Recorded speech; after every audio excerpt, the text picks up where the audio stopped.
பேசுவோம். முதற்கட்ட வாதமா எடுத்துக்கிறேன், நம்ம பேசலாம்.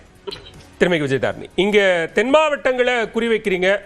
என்டிஏ கூட்டணி பலமாக இருக்கிறதே தென் மாவட்டத்தில் அப்படிங்கிற ஒன்றையும் நேற்றைய என்டிஏ கூட்டத்தில் பேசி சொல்றாங்க. அது மட்டும் இல்லாமல் திருச்செந்தூர், திருப்பரங்குன்றம் மாதிரியான கோயில் இருக்கக்கூடிய தொகுதிகளை பாஜக போட்டியிட்டு அங்க வெற்றி பெறணும் அப்படிங்கிறதும் கூட ஒரு இலக்காக இருக்கிறது. எப்படி பார்க்குறீங்க? அதாவது இன்னைக்கு 2021 தேர்தலை நாம் ஒப்பிடணும்னு நான் நினைக்கிறேன். 2021 தேர்தலில் ஒட்டுமொத்த தமிழ்நாட்டில் பார்த்தீங்கன்னா திமுக வெற்றி பெற்றது 48% வாக்குகளில். அதிமுக தோல்வியை தழுவியது 42%. அதிமுக கூட்டணி, பாஜகவோடு இணைந்த கூட்டணி 42% வாக்குகளை பெற்று தோல்வியை தழுவினாங்க. அதில் அமமுக 7% வாக்குகளை எடுத்திருந்தாங்க. அதே மாதிரி நாம் தமிழர் 3% வாக்குகளை எடுத்திருந்தாங்க. அப்படி அமமுக அதிமுக ரெண்டும் சேரும் பொழுது 49% வாக்குகள். அதே திமுக ஆட்சியை பிடிக்குது 47-48% வாக்குகள். அப்போ 1% தான் டிஃபரன்ஸ். ஏடிஎம்கேக்கும் டிஎம்கேக்கும் அதை வச்சு கணக்கு பண்ணீங்கன்னா 1% டிஃபரன்ஸ்ல தான் ஆட்சி அமையுது. அப்படி 1% டிஃபரன்ஸ்ல தான் இவங்க இன்னைக்கு ஆட்சியில உட்கார்ந்து இருக்காங்க. அதான் உண்மை. 10 ஆண்டு கால அதிமுக ஆட்சி முடிந்து அப்போது இருந்த ஆன்டி இன்கம்பன்சி மாதிரியான விஷயங்கள் ஃபேக்டர் செயல்பட்டது வேற. இப்ப இந்த 5 ஆண்டுகள்ல இருக்கக்கூடிய திட்டங்கள் ஆன்டி இன்கம்பன்சி இதெல்லாம் செயல்பட்டு வரப்போகிற வாக்கு வித்தியாசம் அப்படிங்கிறது சமீபத்திய உதாரணம்னா நீங்க 24 நாடாளுமன்ற தேர்தல எடுத்து நாடாளுமன்ற தேர்தல கூட பாஜகவும் அதிமுகவும் தனித்தனியா போட்டியிட்டு கூட இது பாஜக கூட்டணி 19% வாக்குகளை எடுக்கிறாங்க, அதிமுக 40% வாக்குகளை எடுக்கிறாங்க. அப்படி பார்க்க போனா அதையும் ரெண்டையும் கூட்டி பார்த்தா 59% வாக்குகளா போகுது. அப்படி பார்க்க போனா திமுக வெற்றி என்பது அங்கேயும் கேள்விக்குறிதான். சதவீத அடிப்படையில் நீங்க பாத்தீங்க, சமீபத்தில் நிறைய கருத்து கணிப்புகள்லாம் வந்துச்சு. அந்த கருத்து கணிப்பு முடிவுகள் சொன்னது, ஈவன் நாடாளுமன்ற தேர்தல் தொடர்பா வந்த கருத்து கணிப்பு முடிவுகள், அது கன்சிடர் பண்ண வேண்டாமா? இல்ல, அதெல்லாம் கருத்து கணிப்புகள், ஒப்பீனியன் போல்ஸ் நிறைய வரும். ஒப்பீனியன் போல்ஸை ரொம்ப ரிலை பண்ண வேண்டிய அவசியம் இல்ல. அது எங்களுக்கு சாதகமா இருந்தாலும் சரி, யாருக்கு சாதகமா இருந்தாலும் சரி.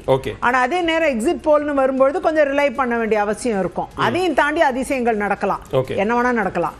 ஆகையால இன்னைக்கு அவர் நம்ம சகோதரர் பாலா அவர்கள் சொன்னாங்க, இது மாதிரி அண்ணன் எடப்பாடியார் இவங்கெல்லாம் டெல்லிக்கு போய் பேசுறாங்க. ஏன் கனிமொழி அவர்கள் ராகுல் காந்தியை டெல்லிக்கு தானே போய் பார்த்துட்டு வந்தாங்க, அதையும் நம்ம பார்க்க வேண்டிய இல்லை. இன்னைக்கு காங்கிரஸும் திமுகக்குள்ள பிரச்சனை.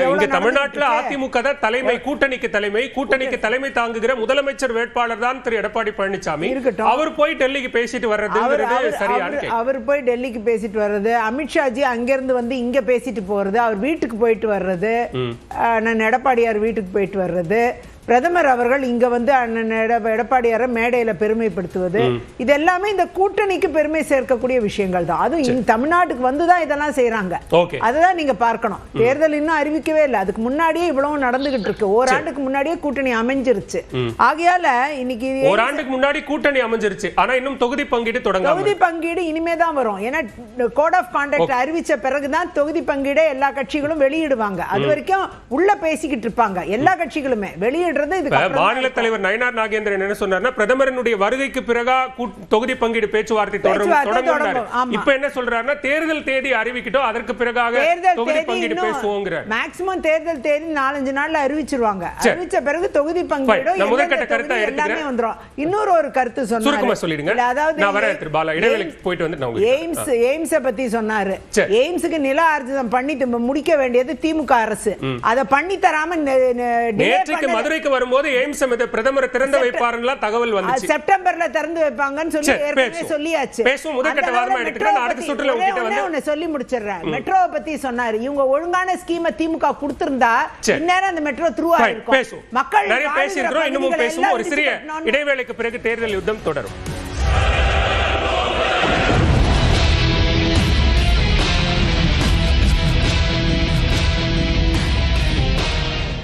தேர்தல் யுத்தம் தொடர்கிறது. தென் மாவட்டங்களை குறிவைக்கும் கூட்டணிகள் யார் வருகையால் யாருக்கு பலம், யாருக்கு சேதாரம் என்பது குறித்து பேசிக் கொண்டிருக்கிறோம். திருபால, நீங்க அரித்மெட்டிக்கா பார்த்தாலும் சரி, கூட்டணியா பார்த்தாலும் சரி, அல்லது களத்துல நடக்கக்கூடிய திட்டங்கள் செயல்பாடுகள் மூலமா பார்த்தாலும் சரி, அது உங்களுக்கு செட்பேக்கா தான் இருக்கு.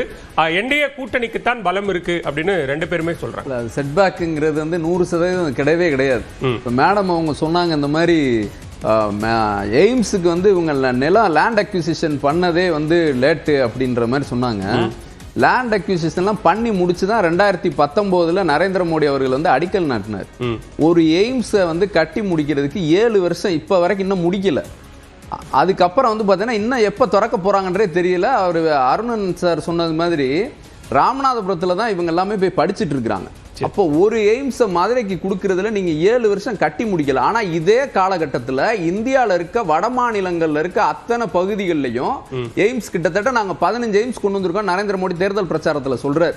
உத்தரப்பிரதேசல கொண்டு வந்திருக்கோம், பஞ்சாப்ல கொண்டு வந்திருக்கோம், பீகார்ல கொண்டு வந்திருக்கோம், ஜார்க்கண்ட்ல கொண்டு வந்திருக்கோம். அப்படி ஒவ்வொரு மாநிலத்திலையும் சொல்றாங்க. இப்ப அங்கெல்லாம் கட்டி முடிக்கப்பட்டது. இங்க மட்டும் ஏன் அடிக்கல் நாட்டுனா அதுக்கப்புறம் கன்ஸ்ட்ரக்ஷன் தானே வேலை தானே. இப்ப அதை முடிக்கல. ரெண்டாவது மெட்ரோ ஸ்கீமை வந்து கரெக்டா கொடுக்கலன்னு சொன்னாங்க. மெட்ரோ வந்து பாத்தீங்கன்னா வட இந்தியாவில், அதாவது யூபியில் அலகாபாத்ல இருக்கு, மீரட்ல இருக்கு, கான்பூர்ல இருக்கு. அதே மாதிரி மகாராஷ்டிரான்னு எடுத்துக்கிட்டீங்கன்னா பாம்பேல இருக்கு, நாக்பூர்ல இருக்கு.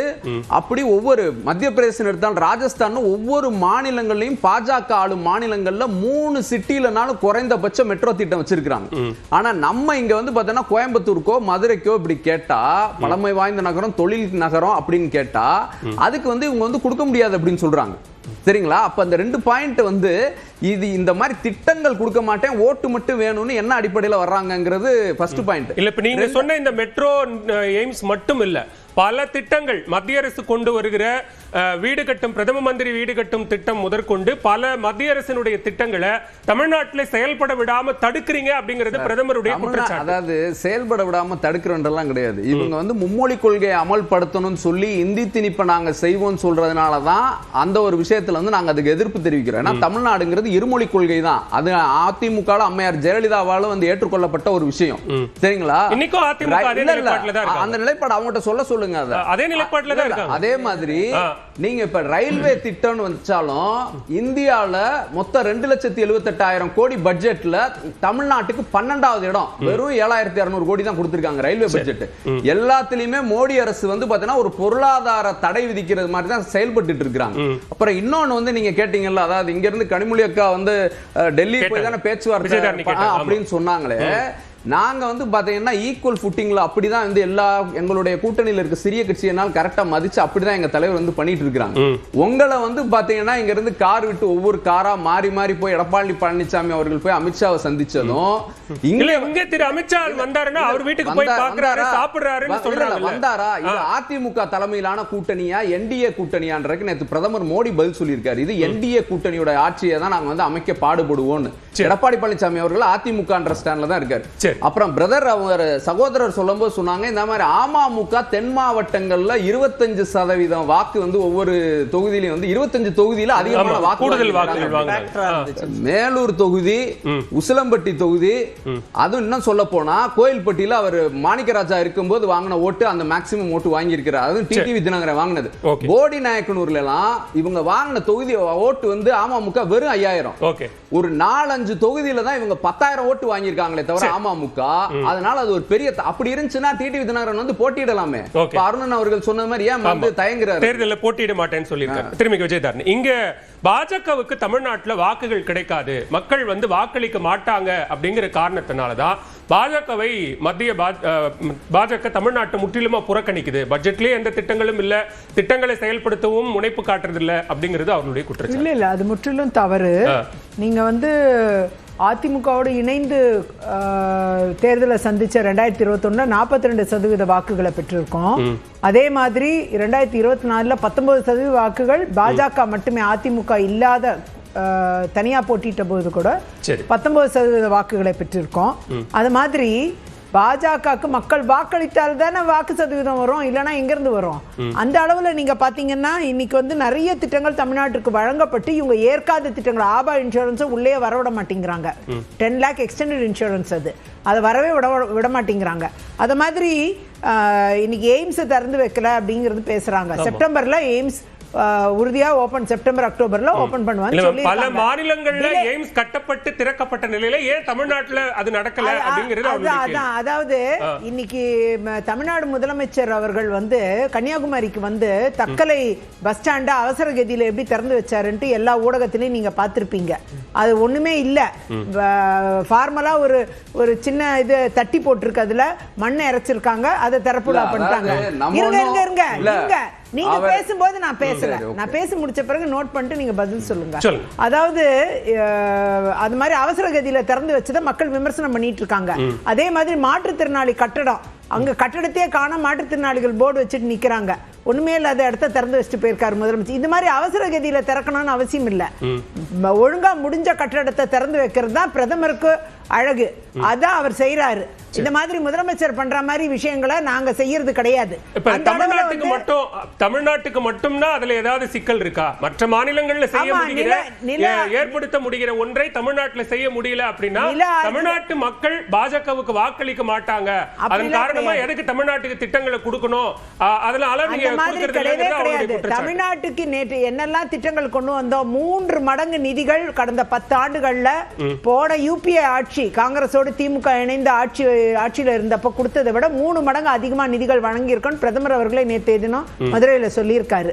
3 மடங்கு அதிக நிதிகள் வழங்கப்பட்டிருக்கு. அது மாதிரி இன்னைக்கு 9 வந்தே பாரத் ரயில்கள், 9 அமிர்த் பாரத் ஹை ஸ்பீட் அமிர்த் பாரத் ரயில்கள், அது மாதிரி 1300 கோவைக்கும் ஏன் மெட்ரோ ரயில் திட்டத்தை இவங்க சரியா அந்த ரிவைஸ்ட் பிளானை ஒழுங்கா கொடுக்கல. அதனால இப்ப கூட ரிவைஸ் பிளானை கொடுத்தாங்கன்னா அது சரி செய்யப்படும். மக்கள் வாழ்ற வழிபாதையை கொடுத்து வச்சிருக்காங்க. எத்தனை வீடுகள் இடிபடும், அது ஒரு பெரிய பிரச்சனை. அதெல்லாம் சரி செய்து விரிவடைந்த கோயம்புத்தூர், விரிவடைந்த மதுரையோட மக்கள் தொகையை கொடுத்து இவங்க அந்த ரிவைஸ் எஸ்டிமேட்டை கிளியர் பண்ணணும். அப்படி ரிவைஸ் பிளானை கொடுக்காம இருக்கிறது திமுகவோட சதி. திமுக ஆட்சியில அவங்க வந்து தவறிய விஷயங்கள் இதெல்லாம். தமிழ்நாட்டுக்கு திட்டத்தை கொண்டு வர விடாம திமுக தடுக்குது. ஏன்னா மத்திய திட்டங்கள் அதிகமா வந்துச்சுன்னா பாஜக மீது இன்னும் பார்வை அதிகமா திரும்பும் மக்களுக்கு. அதனால இந்த தேர்தலை விட்டு அவங்க மத்திய திட்டங்களை தடுக்கிறாங்க. அதுதான் பார்க்க PMAY வந்து பிரதமர் அவர்களே குறிப்பிட்டாங்க. 9.5 லட்சம் வீடுகள் அலாட்மெண்ட் கொடுத்திருக்கோம் மத்தியில இருந்து. ஆனா 6 லட்சம் வீடு தான் இவங்க அலாட்மெண்ட் பண்ணி கட்டியிருக்காங்க. 3 லட்சம் வீடுகள் கட்டாம கைவிட இது மக்களை வஞ்சிக்கக்கூடிய. பிரதமர் 3 லட்சம் சொல்றாரு, நீங்க 6 லட்சம் சொல்றீங்க. 9.5 லட்சம், ஒட்டுமொத்த 9.5 லட்சம், ஒட்டுமொத்த 9.5 9.5. அதுல 6 லட்சம் வீடுகள் தமிழ்நாட்டுக்கான திட்டங்களை நீங்க கொண்டு வர விடாம தடுக்கிறீங்கிறது பிரதமரோட குற்றச்சாட்டும் விஜயதாரணியோட தவறான குற்றச்சாட்டு. நான் என்ன கேக்குறேன்னா ரொம்ப பேசிக்கா கேக்குறேன். இந்த 2026 பட்ஜெட்ல அம்மையார் நிர்மலா சீதாராமன் அவர்கள் அறிவிக்கும் போது தமிழ்நாட்டுக்கான திட்டங்கள், இப்ப பீகார்ல தேர்தல் வந்தா பீகாருக்கு சிறப்பு பேக்கேஜ்னு ஒன்னு பண்றாங்க, உத்தரப்பிரதேசம்னா உத்தரப்பிரதேசக்கு சிறப்பு பேக்கேஜ்னு ஒன்னு பண்றாங்க, மத்திய பிரதேசனா மத்திய பிரதேச எலெக்ஷன்னா அதை கான்சென்ட்ரேட் பண்றாங்க, வெஸ்ட் பெங்கால்னா அதை கான்சென்ட்ரேட் பண்றாங்க. ஆனா தமிழ்நாட்டுக்கு அந்த மாதிரி பட்ஜெட்ல என்ன கொடுத்தாங்க அப்படிங்கிற ஒரு கேள்வி ஃபர்ஸ்ட். ரெண்டாவது விஷயம், நான் பேசி முடிச்சிடுறேன். ரெண்டாவது விஷயம், 16வது நிதிக்குழு இருக்குல்ல, 16th ஃபினான்ஸ் கமிஷன், அதுல வந்து பாப்புலேஷன் அடிப்படையில் வந்து 1971 சென்சஸ் எடுத்து 2011 ஏரியா இப்படி எல்லா பாராமீட்டர்ஸ்லயுமே தமிழ்நாட்டுக்கு அதிக நிதி கிடைக்காத மாதிரி நரேந்திர மோடி அரசு வந்து செஞ்சிருக்கு. சரிங்களா? அப்ப பட்ஜெட்லயும் கிடையாது, 16வது நிதிக்குழுலையும் கிடையாது. அப்படி நம்ம நான் ஏற்கனவே சொல்லிட்டேன், எய்ம்ஸ் சொல்லியிருக்கேன், மெட்ரோ சொல்லியிருக்கேன், இங்க தமிழ்நாட்டுக்கு மத்திய பாஜக அரசு கூடுதல் நிதி கொடுக்கறாங்க, நிறைய திட்டங்களை கொண்டு வராங்க. ஆனா அதை இங்க செயல்படுத்த விடாம நீங்க தடுக்கிறீங்கன்னு சொல்றேன். கேக்குறேன்னா ரொம்ப பேசிக்கான ஃபேக்ட் தான் கேக்குறேன். நீங்க அந்த என்ன திட்டம் கொடுத்தாங்கன்னு சொல்லு. நான் என்ன சொல்றேன், 2,78,000 கோடி அஸ்வினி வைஷ்ணவ் ரயில்வே பட்ஜெட்னு அறிவிச்சார். அதுல 12வது இடத்துல தமிழ்நாடு இருக்கு. இப்ப பட்ஜெட்ல நிர்மலா சீதாராமன் அம்மையார் தமிழ்நாட்டுக்கு சிறப்பா என்ன செஞ்சிருக்காங்கன்னு பாருங்க.